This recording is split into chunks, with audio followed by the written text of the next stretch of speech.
তো আমাদের ছাত্র ও প্রশ্ন করছে স্যার ইনভার্টার সম্পর্কে আমাকে যদি আরেকটু বোঝায় দিতেন তাহলে ভালো হতো। তো আমাদের একটা কাস্টমার তার যে বাসার যে এসিটা আছে এটাতে সম্ভবত E6 ছিল, এই জন্য আনা হয়েছে। তো আমি কিন্তু এরর কোডের যে ক্লাসটা করানো হয়েছিল এর আগে, এরর কোডের যে এসিতে, ইনভার্টার এসিতে কিন্তু আমরা রোগ নির্ণয় করতে গেলে মিটারিং টুলের ব্যবহারের থেকে এরর কোডের টুল, এরর কোডটা ব্যবহার করাটা কিন্তু খুব বেশি জরুরি। কারণ এসিতে যেই সমস্যাই হোক এরর কোডটা দেখাবে। এখন আমাকে আগে বুঝতে হবে যে এটার ফাংশনটা কি, একটা ইনভার্টার এসি কিভাবে কাজ করে। আমরা কিন্তু এর আগে দেখেছি যে সাধারণ যে এসি গুলো আছে এর যে কম্প্রেসর যে স্পিডটা আছে, স্পিডটা কি ফিক্স, এর আরপিএম হলো কত, 2800 আরপিএম।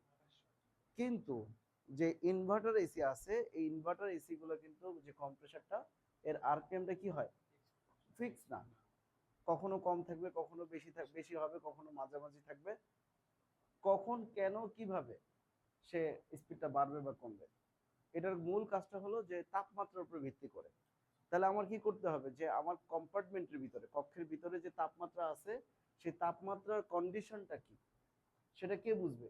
এখানে তো, এখানে যে ইলেকট্রনিক যে পিসিবি বোর্ডটা আছে এটা হলো আউটডোর ইউনিটের যে এই অংশটা, আর এই অংশটা হলো ইনডোরের। এখন এর যে মাইক্রোপ্রসেসর আছে, এখানে যে মাইক্রোপ্রসেসর আছে ওরা কিন্তু আসলে প্রকৃতপক্ষে আউটসাইড থেকে কোনো প্রকার ডাটা নিতে পারে না, তাহলে তাকে কিন্তু ডাটাগুলা দিতে হয়। তা ডাটা দেওয়ার জন্য এখানে কিন্তু আমরা সাধারণ যে এসি গুলো আছে এই এসিতে, আচ্ছা সরি এটা স্যামসাং একটা এসি, স্যামসাং এসির এটা আমি গতকালকে রাতে ওরা নিয়ে দেখে আসলো, স্যামসাং এসিটার এটা সমস্যা হলো E1 আসতেছিল, ঠিক আছে। এই এসিতে হিটিং এবং কুলিং মোড দুইটাই আছে।